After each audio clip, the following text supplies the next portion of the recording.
एक साधु ने एक कुत्ते से कहा, तू है तो बहुत वफादार, परंतु तेरे में 3 कमियां हैं। नंबर 1, तू पेशाब हमेशा दीवार पर ही करता है।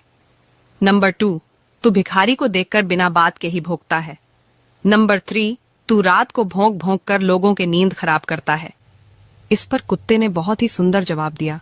कुत्ता बोला, साधु सुन, जमीन पर पेशाब इसलिए नहीं करता कहीं किसी ने वहां बैठकर पूजा की हो। भिखारी पर इसलिए भोंकता हूँ, वह भगवान को छोड़कर लोगों से क्यों मांगता है, जो कि खुद भिखारी है, भगवान से क्यों नहीं मांगता। और रात को इसलिए भोंकता हूँ, हे पापी मनुष्य, तू इस भरम की नींद में क्यों सोया हुआ है। अपने उसे प्रभु को याद कर जिसने तुझे इतना सब कुछ दिया है। आपको यह कहानी कैसी लगी कमेंट में जरूर बताएं और साथ में पेज को फॉलो जरूर कर लें। औरतों को अपने शरीर का ये अंग कभी दूसरों को नहीं दिखाना चाहिए।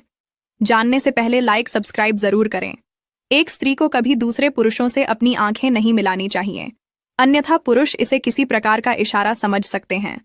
पुरुष हमेशा स्त्रियों की आंखों में देखने का प्रयास करते हैं, क्योंकि स्त्रियों की आंखों से उनके मन का भाव पता चल जाता है। स्त्रियों को अपनी आंखों को दूसरों पुरुषों से मिलने से पहले जरूर सोचना चाहिए कि सामने वाला पुरुष कैसा है। अगर वह पुरुष गलत होता है तो निश्चित ही वह स्त्री के विषय में गलत सोच सकता है और उसके साथ रिश्ता बनाने की इच्छा प्रकट कर सकता है। इसी कारण से स्त्रियों को हमेशा घूंघट रखने की सलाह दी जाती है। एक लड़की ने फेसबुक पर लिखा, अगर माँ बाप को रखने की इजाजत हम बेटियों को मिल जाए तो पूरे देश में एक भी वृद्धा आश्रम नहीं रहेगा। इस पर एक लड़के ने समझदारी से बड़ा ही सुंदर जवाब दिया। लड़के ने कहा, अगर वही बेटियां शादी के बाद ससुराल में अपने सास ससुर को ही अपना माँ बाप मान ले तो देश में तो क्या, पूरी दुनिया में एक भी वृद्धा आश्रम नहीं मिलेगा। अगर सहमत हो तो लाइक जरूर करना। पति और पत्नी की वफादारी में फर्क। एक औरत मजाक में अपने पति से कहती है, अगर मैं मर जाऊं ना तो तुम दूसरी शादी कर लेना। तब उसके पति के मन में एक बार दोबारा शादी का ख्याल तो आता है, लेकिन यही बात उसका पति मजाक में उससे कहा कि अगर मैं मर जाऊं तो तुम किसी और से शादी करके अपना घर बसा लेना। तब उस औरत के पैरों के नीचे से जमीन खिसक जाती है और आंखों में आंसू लेकर रोने बैठ जाती है।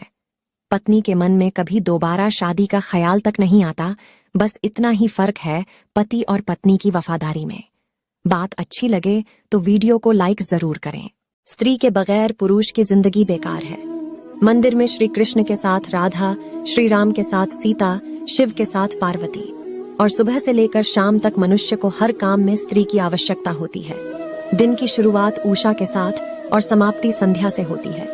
पढ़ते समय विद्या, फिर लक्ष्मी, लेकिन काम तो अन्नपूर्णा के लिए ही करना है। बात अच्छी लगे तो लाइक जरूर करें। पति और पत्नी की वफादारी में फर्क। एक औरत मजाक में अपने पति से कहती है, अगर मैं मर जाऊं ना तो तुम दूसरी शादी कर लेना। तब उसके पति के मन में एक बार दोबारा शादी का ख्याल तो आता है, लेकिन यही बात उसका पति मजाक में उससे कहा कि अगर मैं मर जाऊं तो तुम किसी और से शादी करके अपना घर बसा लेना। तब उस औरत के पैरों के नीचे से जमीन खिसक जाती है और आंखों में आंसू लेकर रोने बैठ जाती है। पत्नी के मन में कभी दोबारा शादी का ख्याल तक नहीं आता। बस इतना ही फर्क है पति और पत्नी की वफादारी में। बात अच्छी लगे तो वीडियो को लाइक जरूर करें। औरत कभी उधार नहीं रखती है। मोहब्बत, खुशी, इज्जत, नफरत सब दोगुना करके वापस लौट आती है। अगर ये बात सही है तो वीडियो लाइक जरूर करें। आज के जमाने का कड़वा सच। पहला, बड़ा घर है लेकिन परिवार नहीं। दूसरा, महंगी दवाइयां हैं लेकिन सेहत नहीं। तीसरा, अपार धन है लेकिन सुकून नहीं। चौथा, महंगी गाड़ियां हैं पर समय नहीं। बात सही है तो कमेंट में यस जरूर लिखें।